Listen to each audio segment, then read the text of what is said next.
Greetings and welcome to EHA Unplugged, the official podcast channel of the European Hematology Association, EHA. I'm Eleni Gavriilaki from Thessaloniki, Greece. It's a great honor to chair this debate. We have with us today two well-known experts in the field of TTP, and I would like to give them the chance to ask the question if plasmapheresis is history or not. And first, I would like to introduce Dr. Prof Scully, who will try to support that plasmapheresis is history. Thank you very much. Yes, my brief is to try and convince you that plasmapheresis is going to be history in the treatment of acute TTP. And the reason for this is multifold. Plasma exchange was first documented in journals in 1977. So it's over 45 years that we've been using the same therapy in patients with acute TTP. And that involves large amounts of blood product, so plasma, some of which is specially treated, but other therapies in some countries not so.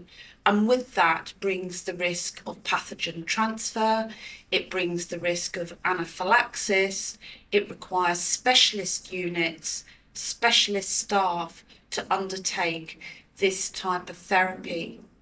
Moreover, we have to put in large central lines for it to continue day upon day upon day until the platelet count normalises, but not just that, remains normal.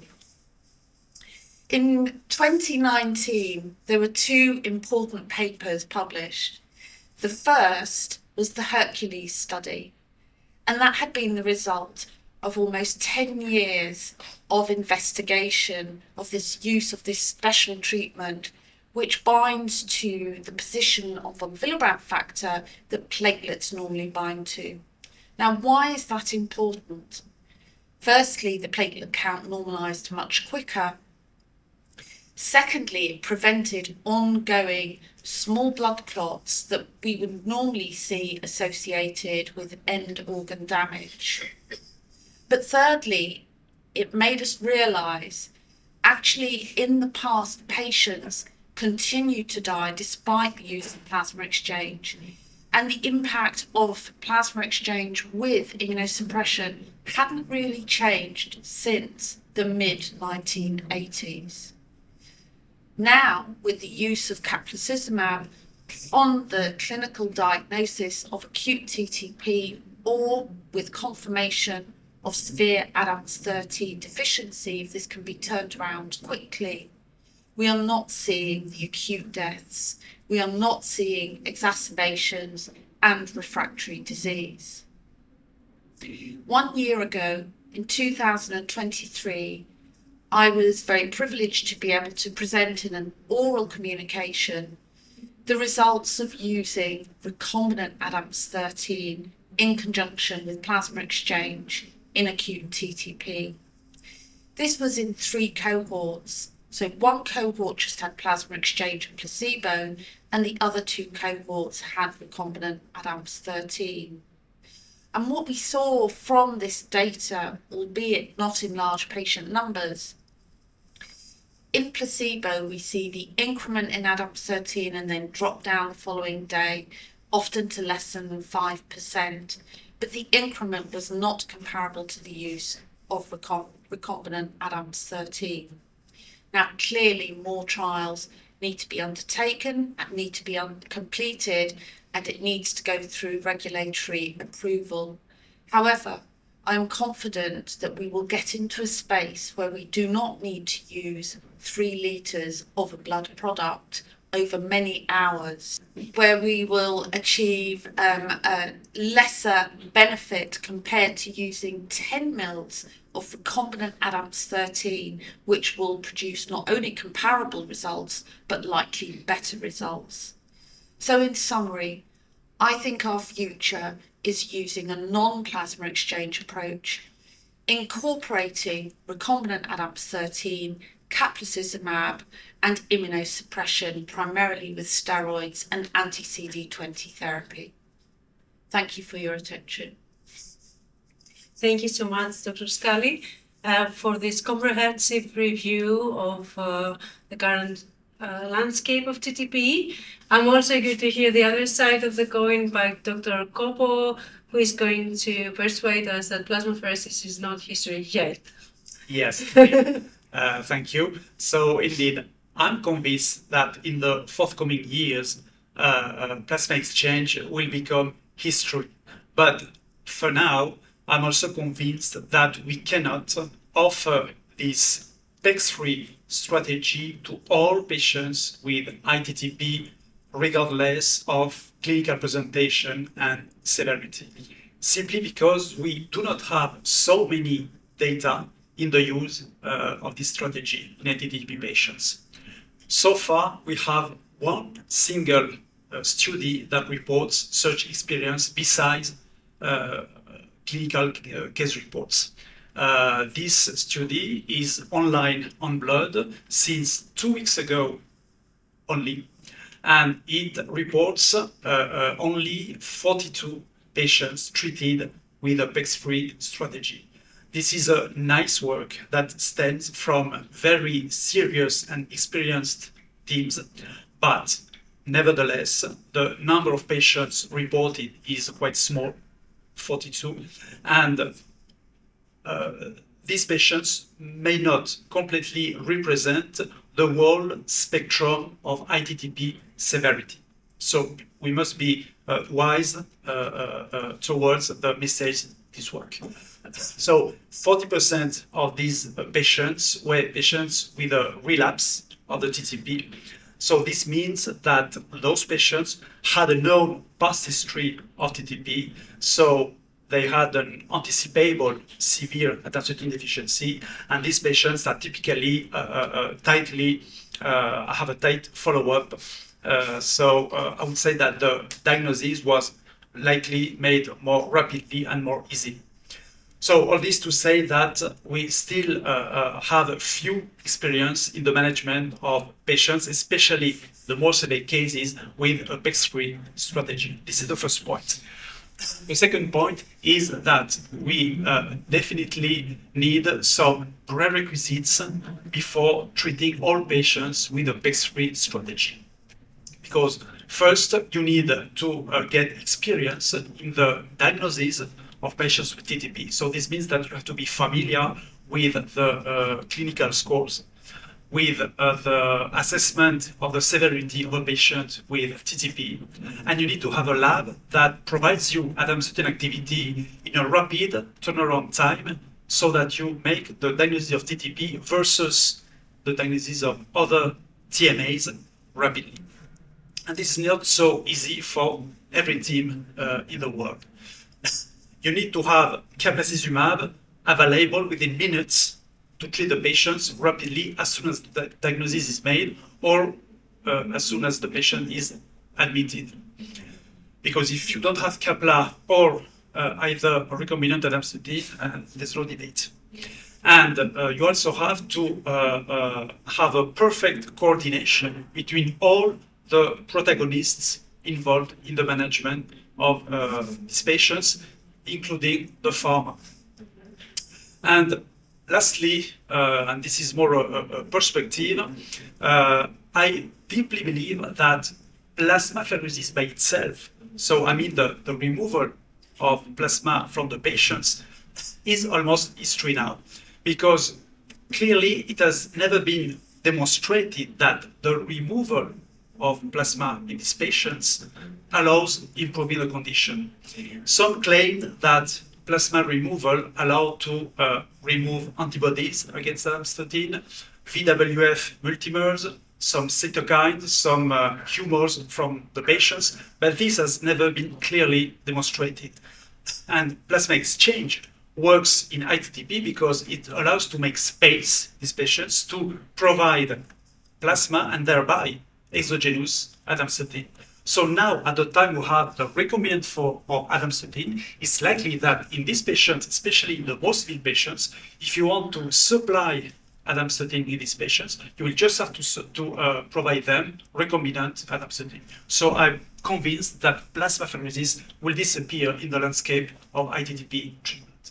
So in summary, my message is that yes, we are moving to a PEX-free strategy in aTTP patients, but for now, if tomorrow you have to manage a patient with aTTP, keep in mind that we need a step-by-step procedure so that we are safe. It's likely that the most experienced teams will have first to experience this strategy. And this is important to avoid, I would say, spoiling the party in the success of the improvement of aTTP prognosis. Thank you. Thank you so much, Dr. Coppo. So a couple of questions. First, Dr. Scully, we heard a lot about the severe, very severe cases. Do you have a comment on that based on all your experience in the field, or how can we define these patients? It's obviously a very acute situation when patients come in, and so we need to keep it simple. The two parameters that we use really are a troponin level above the normal range and a GCS score, Glasgow Coma Scale, anything below 15/15. And that tells us that the patients are severe and may continue to deteriorate. They're simple tests that we can get back quickly and can be done at the bedside. Thank you so much. That's a very clear answer. And another question, since the field is constantly changing, is how do you monitor TTP patients, and if you think that this will also affect the future?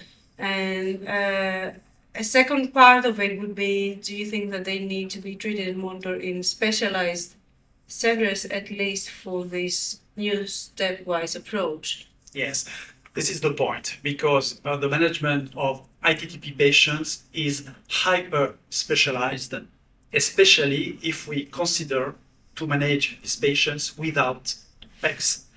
And this is why I was emphasizing that, firstly, PEX-free regimens should be performed by experienced team trained in the rapid diagnosis of TTP versus other forms of TMA, who can have rapidly caplacizumab available or super recombinant atorvastatin, and who are able to manage these patients tightly, typically in intensive care units. So there is a sum of many factors that need to be present so that this PEX-free strategy will be a success. Thank you so much both for this great debate that I hope will reach to an agreement at the end. So please, closing statements from Dr. Scully.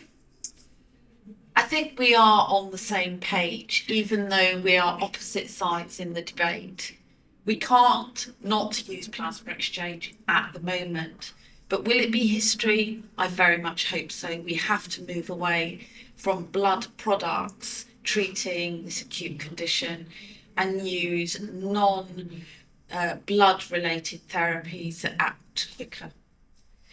Yes, and indeed we all have the hope to see the disappearance of at least plasmapheresis from the therapeutic landscape of these patients.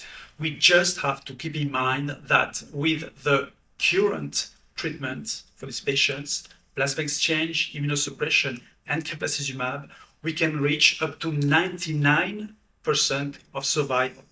So this is a challenging result, and it will be challenging to do better with a decrease in the burden of care. So let's go step by step in the new procedures.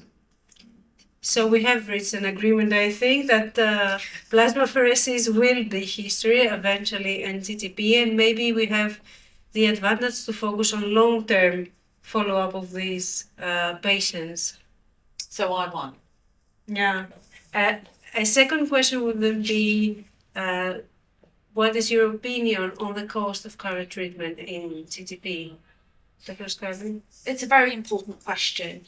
TTP care is expensive regardless. I think you're alluding to the cost of caplacizumab, which in some countries has resulted in clinicians not using therapy. As clinicians, it is not our job to dictate cost. Our job is to ensure that the treatment is effective and safe for patients, of which caplacizumab is in both situations under specialist oversight.